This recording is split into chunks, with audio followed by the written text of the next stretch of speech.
ناروې سفر په مجموع کې ډېر مثبت سفر و. په خپله فقط دا سفر دا هلته تګ دا یو ښه مثبت پیغام و.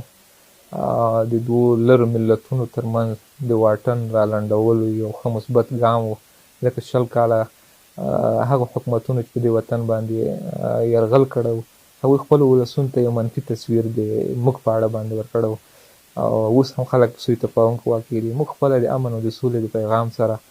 لاړو، هلته مو دا پیغام تشریح کړو، ټولو ته مو خپل پیغام ورسوو، او کوم سوء تفاهمات چې منځ کې کیدای شي واقعي ځینې تشویشونه دوی سره وو،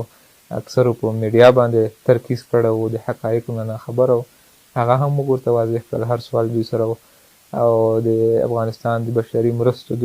په هکله او د بندیزونو د لرې کولو په هکله، او همدغسې د نورو پرمختګونو او د نورو د اړیکو د پراخولو په هکله ډېر مختلف مجالس د مختلفو خلکو سره وشول، د اروپایي اتحادیې د لویو هیوادو سره، فرانسه او جرمني او همدغسې ناروې چې قربانه و، ایټالیا او برطانیه او نور مختلف هیوادونو، د امریکا خاص استازی راغلی و، او په ضمن کې داسې د امریکا د وزارت خزانې والا سره هم زموږ د بانک والا مسلکي مشاورین او ځینې نور کسان ورسره کېناستل، د مالیې وزارت والا. نو ډېر ښه پیغامونه وو پکې او ډېر ښه تبادله د نظرو وشوله،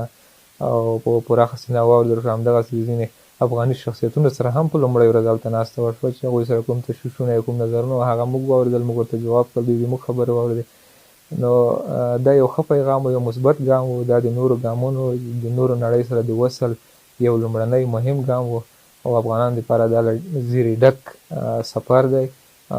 پر نږدې راتلونکي کې به دې اثرات انشاءالله نور هم معلوم شي.